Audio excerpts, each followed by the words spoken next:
tuingie hapa sasa ndio kwangu usishtuke ukiona watu wengine hapa sawa. Hapa tunakanga tu hapa na mzee hapa. Lezi hapa. Ndio usijali. Bro.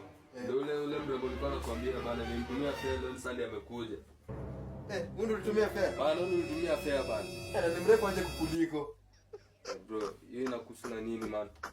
Acha hizo bana. Sasa bro. Wewe acha utapatana wewe toka nje. Sasa fanya mambo yako basi. Unajua.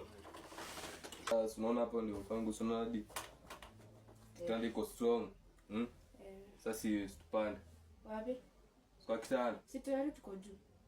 Tutapanda kwa kitanda. Mimi nanyesha. Hatunanyesha. Unanyesha? Nikope pesa nikutumia alafu ukuje niambie unanyesha. Unajua utarudi huko Kiambu kwenu na miguu. Sasa sina nyesha. Unataka niseme na kojo? Unanyesha? Sawa, fanya hivi. Acha niite umri wangu huko nje tukuje sasa tukushughulikie mzuri hapa ndani. Nini mbaya? Ndani niue. Si unanyesha ama? Twende basi. Tupande. Aonyeshi si ndo? Nyinyi mnajua kupimia watu.